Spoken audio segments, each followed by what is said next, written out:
All right. Hey, everybody. Happy Wednesday. Welcome to week 3 of NFL predictions. As always, my name is Juan Rodriguez. I do videos for the Great American Sports Network, which you can always follow on Facebook, Instagram, Twitter, and on their YouTube page. I recommend checking them out. They are fun. They have some cool interviews with former players, just from anybody to anybody, agents, former players. It's pretty cool, and they do some cool projects. I would recommend checking them out. Subscribe to them, and you get some cool content. So, as always, this is the weekly prediction show. I do this every Wednesday at 7 p.m. And on Tuesdays, I do have another show at 7, same time. It's called the Silver and Bro Show, where me and my brother recap the Raiders' previous game, and then we look forward to the following matchup or next week's matchup. So always catch us there. But today is prediction time. So last week I had a pretty good run, 13-3, way better than week 1 where I went 9-7. Now let's see if maybe improve or keep that momentum going. So here we go. And as always, if any questions you guys have, ask away. My assistant will be gladly able to, flag me down, write them down, and you guys ask and I'll answer. So let's get this show on the road. So starting off, tomorrow we got a Thursday night football matchup between Ryan Fitzpatrick with his, magical beard and Gardner Minshew the stash. So it's a battle of the pretty much the facial hairs. But overall, I'm going to go with Jacksonville. I'm going to go with Jacksonville over Miami on this one. I did not expect Jacksonville to kind of look good offensively and, kind of holding their own after all the trades and everything, all maneuvers they've done. But they're hanging in there. But I got them over Miami tomorrow. So I give me Jacksonville over Miami. Then heading on to Sunday, we got the Los Angeles Rams visiting the Buffalo Bills. Two teams that are 2-0. They're off to a great start. I'm going to take the Bills in this one. I think their defense is going to be a little bit better, especially at home. And I'm gonna bet on the house. I'm gonna go Bills Mafia over the Los Angeles Rams. Then moving on, we got the Houston Texans over the playing against the Pittsburgh Steelers. They have to visit the Steelers. Yeah, give me the Steelers on this one. The Texans just they have no answer offensively. Their defense is gassed by the beginning or halfway through the second quarter. They look dead in the water, and the Steelers' defense is probably going to be a little tougher than what the Texans have faced over the last couple of weeks. But yeah, I think the Steelers can match up with anybody right now if Big Ben stays healthy, and he will play. Give me the Steelers over the Texans, and the Texans will fall to 0-3. Steelers will go to 3-0. That's kind of a give me matchup right there. Then the next matchup, we got the Cincinnati Bengals going up against the Philadelphia Eagles. Two teams that are 0-2. One team looks like they made the right choice at quarterback, and they look like they're playing right, and the other one just looks pretty disastrous. But the problem with this is both teams are 0-2 for a reason. I'm actually going to go Philadelphia over Cincinnati on this one. As much as Joe Burrow has proven that it was the right pick to be number one, I still think he's going to have to search for that first win.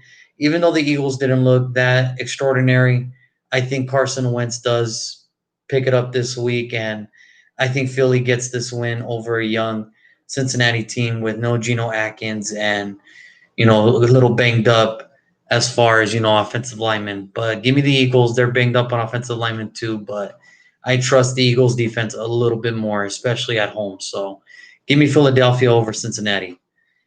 Then moving on to the next one, the 49ers are stayed actually in New York. They played last week against the Jets. They got to go back, play the Giants. 49ers piled up a bunch of injuries, but doesn't really matter. The Giants stink. Saquon's done for the year. That offensive line shuffle isn't really working out. That's something we're going to be talking about at the end of the show for my 3 positives and 3 negatives. Even with all the injuries the 49ers piled up, they still have enough talent to beat the New York Giants. So give me the 49ers over the Giants. on that one. Then moving on, we got the Tennessee Titans going up against the Minnesota Vikings. I'm going to take the Titans in this one. I'm going to take the Titans on this one. The Vikings just the last couple of weeks defensively have not looked good. Offensively, they have not looked any better. Kirk Cousins doesn't look like the quarterback he did last year. And, maybe they are missing Stephon Diggs. Who knows? But the Titans are kind of rolling right now. I know the first two matchups kept it close, but that's kind of what the Titans kind of are, to run the rock, and Ryan Tannehill will make the plays that he needs to make. So give me Tennessee over Minnesota. So Tennessee will go to 3-0. Minnesota will go to 0-3. Next up, we got the Washington football team going up against the Cleveland Browns. Both are 1-1. This is sort of like a 50-50 matchup, but I do like the Browns' chances over Washington. I do like Cleveland going at home. I do like Cleveland at home. Washington had that one, game against Philly where it's like, oh, they did great, but that was against an injured line. Then they went up to Arizona, who doesn't have the best line, but it was good enough to protect Kyler Murray, and they couldn't stop DeAndre Hopkins and Kyler Murray. They couldn't stop that offense. And with the Browns, plethora of receivers, I got Cleveland over Washington. Moving on, we got the Chicago Bears taking on the Atlanta Falcons. Give me the Bears over the Falcons. The Falcons should be 1-1, but I guess they forgot how to play football on an onside kick for whatever reason, and they gave the Cowboys the win last week, but now they're 0. They should have won. They're now 0-2. Chicago is off to a pretty good start at 2-0. I don't see why they will have a problem with Atlanta. Matt Ryan, that's kind of his career. He's going to do everything he can to put his defense in a good position, and they're going to blow it. That's sort of been Matt Ryan's career at Atlanta. He does everything enough to help the Falcons win, but they blow it. So I think they blow this one too. Give me Chicago over Atlanta. Then moving on, for the last 10 a.m. game, we got the Las Vegas Raiders going to Foxborough to play the New England Patriots. People will look at this and be like, oh, the Raiders are 2-0, New England's 1-1. Yeah, give me New England still. I got New England over Las Vegas. The Raiders still haven't proved anything as far as, they beat the Saints. They won on the road on the East Coast for the first, opening on the East Coast in the first time for like a minute. But overall, I still think their pass rush is still, pedestrian, way below average as far as, to be an average, pass rush in the NFL. They're not generating that. And with Cam Newton at quarterback, that can throw, that can run, that can pretty much do everything a quarterback in today's NFL can do. And with no pass rush on that defensive line, their linebackers are kind of banged up for the Raiders, and their secondary is still young. It's going to take a lot for this offense to keep putting up 30 plus points every single week. And it's not easy to do that against New England. I know Seattle did it, but they have a, way better quarterback option than what the Raiders do have. So give me Cam Newton, give me the Patriots, give me Bill Belichick in this one. Give me New England over the Raiders. And then we move on to the afternoon games. We got the Carolina Panthers taking on the Los Angeles Chargers. I'm actually going to take the Chargers on this one. We did find out today that Tyrod Taylor did, the team doctor accidentally punctured a lung in his chest in pregame last week. So that was the reason for the surprise start for Justin Herbert. But he looked good. He took Kansas City to overtime. The Chargers went up against Kansas City. They went to overtime, and it took 3 kicks. One for timeout, one for penalties, one for another timeout, and a bunch of other stuff. But Kansas City pulled away.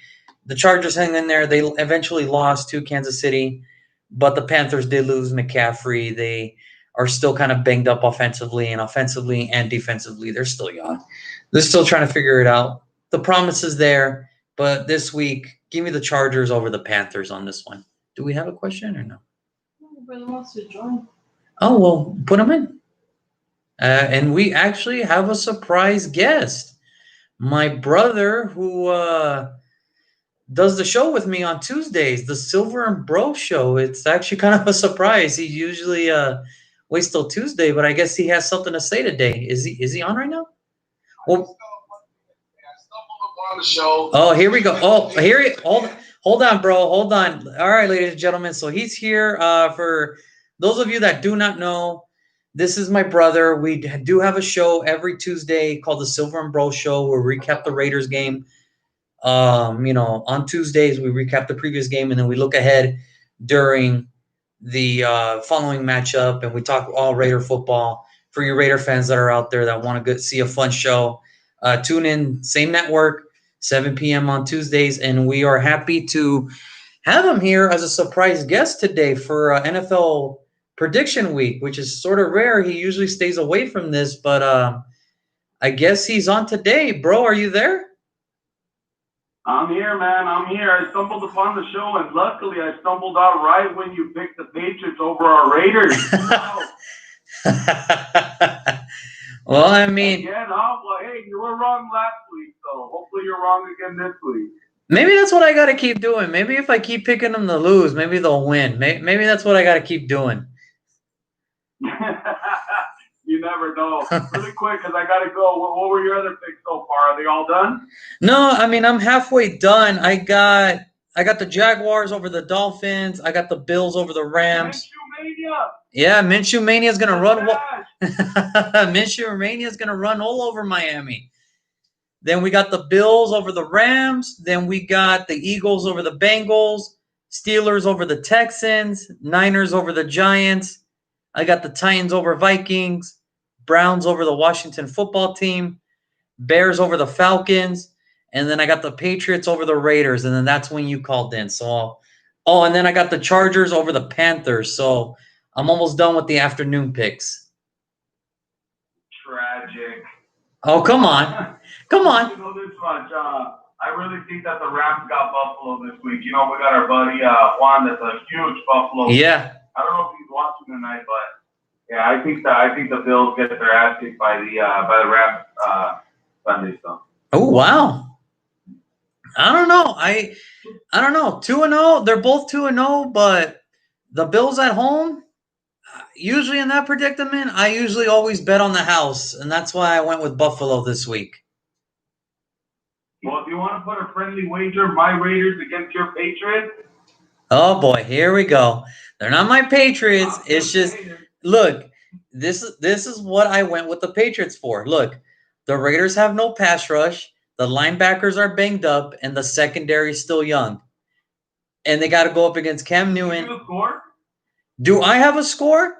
If I was going to score it, I'm going to say Patriots. I'll say Patriots 27, Raiders, I'll say 23. Okay, I'll say Patriots 27, Raiders 23. Yeah, we missed it by a little bit, huh? Yeah, just a bit. I think there'll probably be a missed opportunity somewhere. So. All right, bro. I'll let you get back to your show. Have a good one, everybody. I'll see you guys soon. All right. So that was my brother. Again, you can join us for Raider fans out there every Tuesday, 7 p.m. on this network, Great American Sports Network Facebook page.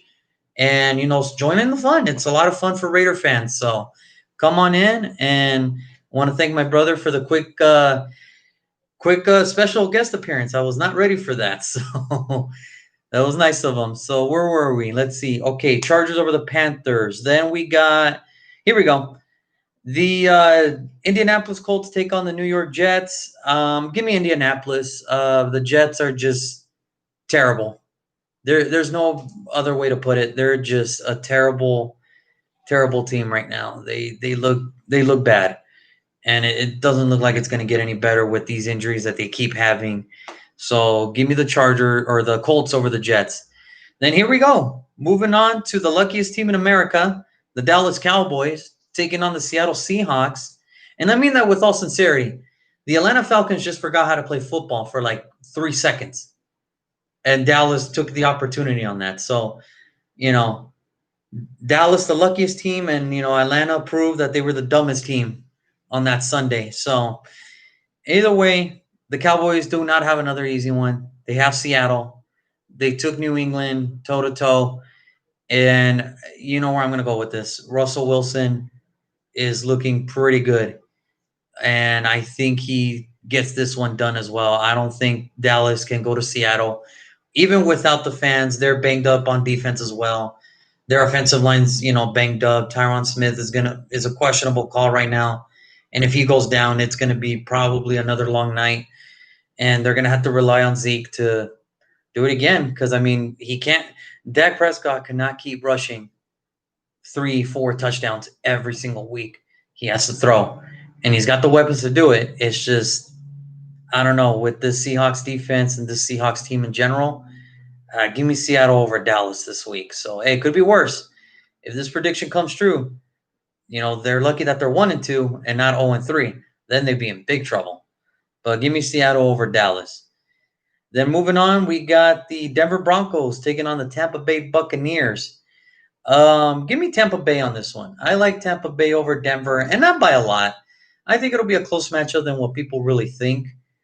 Tampa Bay hasn't really done anything explosive as of yet. Denver is trying to keep it close, but it's just now with Drew Lock gone, and they signed Blake Bortles.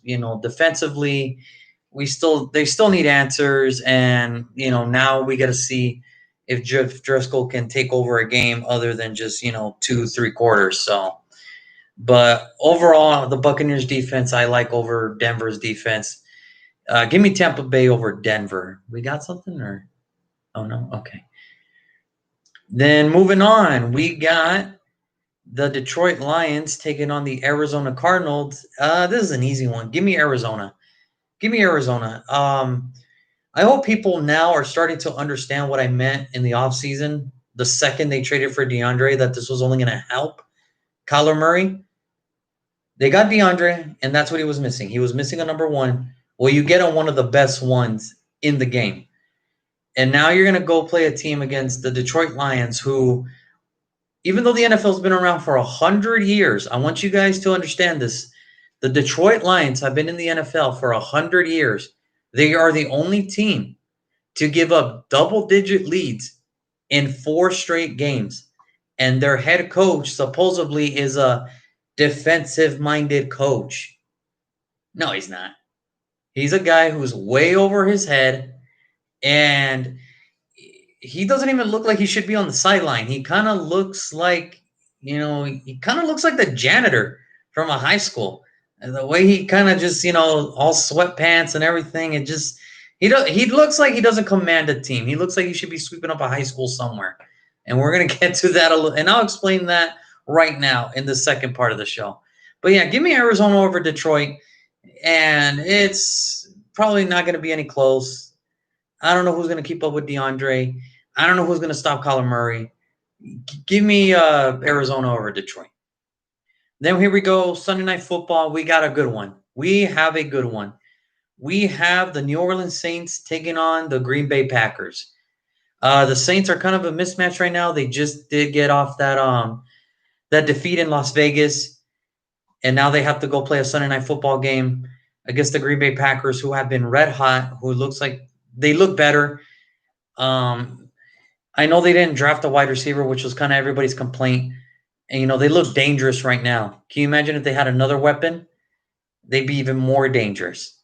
And, Rashawn Gary's finally coming into his own as a third down rush passer. Not something you want from a first-round pick. You would prefer if he was the, every pass rusher, every down pass rusher, but he's coming to his own as a third downer. The Smith brothers are doing their thing, and Aaron Rodgers looks like he's on a mission. And what I mean by that, he's not on a mission to win MVP. He's not on a mission to get to Pro Bowls. He's on a mission to get to the Super Bowl.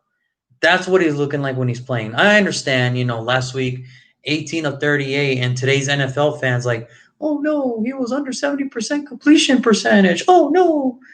Doesn't matter. Look at the score that they won. They killed the week 1, and they killed again week 2. I don't know how this is going to affect the Saints, because, the Saints should have beaten the Raiders. They didn't. I don't know if that's going to affect the morale, but with the Packers coming in red hot, I'm going to go Green Bay over New Orleans. And if this were to come true, this would spell big time trouble for the Big Easy. And give me Green Bay over New Orleans. I just don't know what's going to happen. If Aaron Rodgers keeps playing the way he's playing and Aaron Jones keeps doing what he's doing, I don't know how you're going to stop this team. This team looks like they're on a mission to go to the Super Bowl. So, I mean, they have a lot of hurdles. There is Seattle, San Francisco. They might get healthy right away. Who knows? The Buccaneers are starting to look like maybe they'll come together. But who knows? And the Rams look good too. But all I'm saying is right now, the darlings right now, the NFC, is the Green Bay Packers because of the high scoring. Now, their defense does give up a chunk of yardage, but they do make up for it. So, in this game, give me the Packers over the Saints. And then to the final matchup, we got Monday Night Football. We got the Kansas City Chiefs taking on the Baltimore Ravens. Now, this is going to be a good one. 2 MVPs at quarterbacks, 2 teams that are well coached, 2 coaches that have won Super Bowls. There's going to be a lot at stake here. It's early in the season, and maybe it's a good thing for both teams to have this early in the season, because if this was late in the season, this would probably predict who gets home field, who gets first seed, who gets second seed. This is going to be a great matchup. This is my matchup of the week. This is the one I'm going to be waiting for. Monday Night Football. You got the Chiefs. You got the Ravens. You got 2 teams who are 2-0. You got a team that's the reigning Super Bowl champions. You got a team who looks like they're Super Bowl contenders after 2 weeks. And this is a tough one. I have contemplated this game all day. Even at my other job, I was contemplating, man, what if this happens? What if this happens? I wish I had the technology to do the whole little 1,000 simulation test, but I don't. So I'm just going to go with my gut here. And as I always say, in a game this close, you always, majority of the time, people always bet on the house. So with all that being said, don't kill me. Give me Baltimore over Kansas City. Give me the Ravens over the Kansas City Chiefs. Look, it's going to come down to the wire. It might come down to an extra point for all I know. It might come down to a field goal. It might come down to something. And I got a comment here. Wow. Yep. That's right. I'm taking the Baltimore Ravens over the Kansas City Chiefs. Look, I always say this. When teams like this meet, it's always safe to bet on the house. Give me the Ravens at Baltimore over the Chiefs, Monday Night Football. It's going to be a great game. I expect it to be a high-scoring game. I don't expect the refs to get involved as much, because I don't think they want to disrupt the game unless, there is a foul that does need to be called. But the way I see it, it was hard. It was a hard choice, but I'm going to go with Baltimore over Kansas City. And I can't wait. I'm going to be watching. I'm going to be right here in my room with the tube, with the cold one on the table, and just enjoy this game. You don't get Monday night games like this rarely. When you get 2 superstars like this, they both have, and then we got a prediction. Kansas City by 10. Here we go. And see, this is one of those things. This can go either way. Baltimore can win by 10 too. They've shown it. Kansas City can win by 10 too. They've shown it. It's gonna be a great game. I can't wait for this game. As a football fan, this is games that I live for. I live for these type of games. But I'm just gonna stick with my theory. Always bet on the house.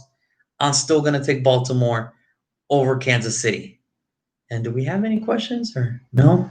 Oh, thank God, because man, they would have killed me by now.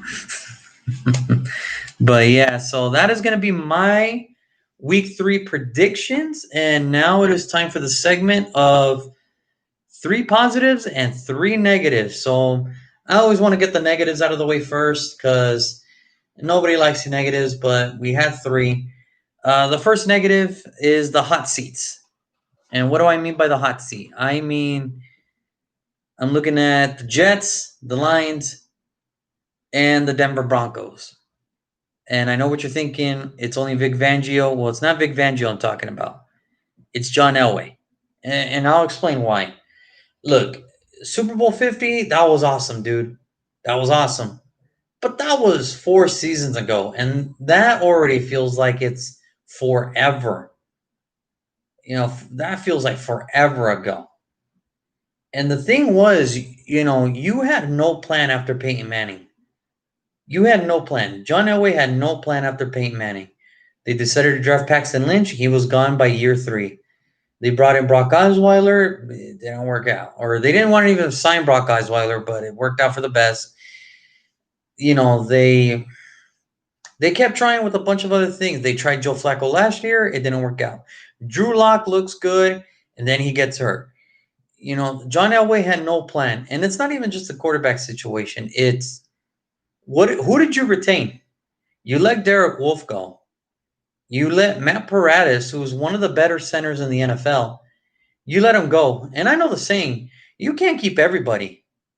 But damn, John Elway, you got to keep somebody. I mean, you got to keep somebody.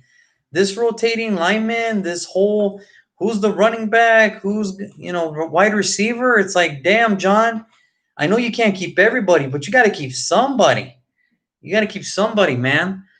And for me, Vic Fangio, it's, the saying last year was like, I can't believe he had to wait a long time to be a head coach. Well, in the second year, we can see why he had to wait for a long time to be a head coach. And that's just the saying, guys. Sometimes you're just a great coordinator and you can't be a head coach. It happens. It happens. Happens all the time. Very few can go from coordinator to head coach. Nothing to be ashamed about it. You got a chance. It happens. I'm not going to give up on Vic Fangio yet, only due to the fact that he had injuries. But John Elway, from looking at your rookie class this year and the years prior and the free agent signings you did do, and speaking of free agent signings, that Graham Glasgow, I know people are going to come up with me, whoa, they signed Glasgow from Detroit. You want to know why they signed him from Detroit? Because he drafted to be a center. Then he didn't work out, and they put him at guard. So what did Denver do? They're splitting him between center and guard. You want to know why you got him, Denver? Because Detroit didn't want him, and you were hurting for a guard. That's why you got him. And you gave him all that money when you could have given it to Paradis, who's now in Carolina. He's not doing any better, but at least he's got his ring, and now he's getting his checks. Worked out for him. So for me, that's one. Another one, the Detroit Lions. Look, I understand. Detroit, I love you guys, man. You guys are proud fans, and I know this because I have quite a few friends that are Lions fans. And, you guys love them to death. And I know you guys are tough and rumble, man. Like, you don't give a crap if they win or lose. You're still going to be there. But I'm going to speak out for you guys because, you guys are not being heard. But I will speak out for the Lions fans, for the respect of my friends. Please fire Matt Patricia, the guy who should be a janitor for a high school. When you're a head coach, you're supposed to dress not with class, but at least with a bit of a dignity of like, I'm going to lead these men. You're looking like you're about to do a 45-minute walk to the next Dunkin' Donuts. That's what you look like. You're looking like a dude that's wearing all these sweat gear and looking like you're about to walk away to go to the next Dunkin' Donuts. The men do not trust you. You look like a janitor that should be, janitor for a high school. The Detroit Lions ownership, this is on them, though.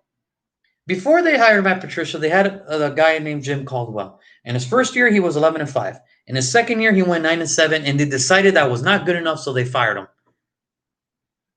2 winning seasons back-to-back, the first time Detroit had that in the last 20 years. And they decided, not good enough. Let's fire him, and let's bring in a Bill Belichick protege. Ever since then, he is now 9 wins, 25 losses, and 1 tie. You want to know who that tie was to? A rookie quarterback named Kyler Murray. I can't make this stuff up. I cannot make this stuff up. He just does not look like a head coach. He does not look like he belongs to be a head coach. Maybe a coordinator, fine, same thing. But a head coach, I'm surprised he's still the head coach of the Detroit Lions. So, Lion fans, I'm with you, man. And the last one, the Jets. The Jets, man. Adam Gase, I don't want to hear that. If I'm a Jets fan, I don't want to hear we got to get better quicker. That's your job, dude. It's up to you guys to prepare these guys to go out and play, and it looks like you haven't done crap. I understand injuries are not in your favor, but that's everywhere around the league right now. And I'm surprised he's still a head coach too. I don't know where he would be if he wasn't in the NFL. He'd probably be lost. I'm pretty sure Adam Gase looks like a man, if you turn him around, he'd be lost with a compass. If you give him a compass and turn him around, he would be lost in life. That's what he looks like to me. The second negative, injuries. Look, I wish for all these guys to get better, and hopefully they do get better because these injuries sucked, man. A lot of key players going down from Barkley, Anthony Barr, just so many. Cortland Sutton, just so many players going down. Nick Bosa, Solomon Thomas, Incognito. Week 2 was not favorable for injury, so hopefully week 3, it's all good. The last negative, the Atlanta Falcons, who for the last 10 seconds or pretty much that last couple minutes of the fourth quarter, they look like the clueless team in America. That special teams unit forgot how to play football. And now they're killing for themselves. And if I'm Atlanta, I'm going up to Matt Ryan and Julio Jones right now, and I will go up to them, shake their hand, and say, I'm sorry I wasted your career. Because that's what you guys did. You guys wasted Matt Ryan's and Julio Jones' career. That's what you guys basically did.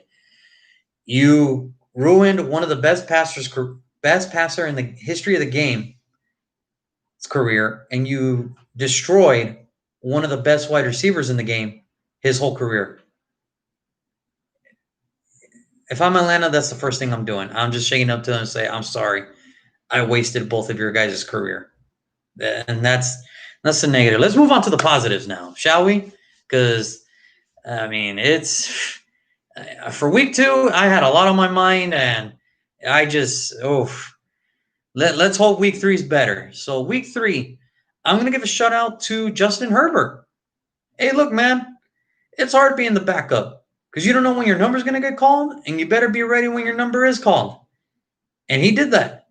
The accident to Tyrod Taylor, he stepped in. Yeah, he made a couple rookie mistakes, which I'm sure he'll learn from, but he hung in there with the reigning Super Bowl champs, the Kansas City Chiefs. He hung in there. So that's the first one. I got to give it to Justin Herbert. He came in, didn't look shooken, didn't look phased at all. And I hope he keeps it going. I hope he keeps it going enough to where the Chargers made the right choice. And hopefully he keeps having good games. So, Justin Herbert, that first one's for you, man. The second positive, MVP voters. Finally, you guys have finally woken up and started putting Russell Wilson in the MVP conversation. All he's done year in and year out, he's gotten the league, is done amazing plays with his arms, his legs, everything you can ask for. And you guys have never given him one MVP vote. Not one. Well, I'm glad he's playing the way he is because he's waking you guys up. And I'm pretty sure now some people outside of Seattle are finally to understand that Russell Wilson is the real deal. And just like they say in Seattle, let Russ cook, baby. Just let him cook, man. Let him do his thing. He knows what he's doing. So, MVP voters, you're the second positive. And then lastly, the last positive I have for this week. And it was a tough one. It was a very tough one to go either way. But I'm going to say it. The Raiders. You beat the Saints. That's good. That was a real eye-opener where kind of everybody, including myself, did doubt you. I think the Monday Night Crew, I think Randy Moss had it 35-13. I don't think not one person, NFL Network or ESPN, they had one nobody took the Raiders. A lot of people didn't. And you guys proved it out there. You guys won. You guys did your thing. I know my brother called it. But maybe he was just lucky. I don't know. But as far as, analysts and all that stuff, I don't think one person had the Raiders winning over the New Orleans Saints. Maybe David Carr was the only one. I don't know. I have to go back to it. But, the Raiders, you guys beat the Saints. That's good. And I know Raider Nation's out there. When can we get our respect? When can we get our respect? If you guys beat New England at Foxborough, you will start seeing the respect. But you got to beat them. Because if not, then you got to go against Buffalo. That's a hard one. Then you got the Chiefs. That's another hard one. And then you got your bye. If you could finish your bye 3-2 or better, you'll start getting respect. The Raiders will start getting respect around the league. So, as I mentioned, every Tuesday, 7 p.m., Raider fans, come check out me and my brother who was on the show earlier. Come check us out. We have a lot of fun. We talk nothing but Raider football. And every Wednesday, we pick teams. I make my predictions every week. Last week, I went 13-3. I could have had a couple. If it wasn't for the stupid Falcons, maybe they would have helped me out. But whatever. It happens. Hopefully, I can keep the momentum going. And maybe I can get better. Who knows? But, I appreciate everybody that did want to comment today. Everybody that did want to participate. I want to thank my brother again. Do we have any questions or anything? No questions today? No. All right. Then we are all set then. So again, guys, Tuesday, 7 p.m., me and my brother Julian, Silver and Bro Show, and every Wednesday, 7 p.m., we make NFL week predictions. And hopefully I can do better this week than I did last week. 13-3 is going to be pretty tough, but I'm pretty confident in my picks. So until then, I'll see you guys next week. Y'all have a wonderful night.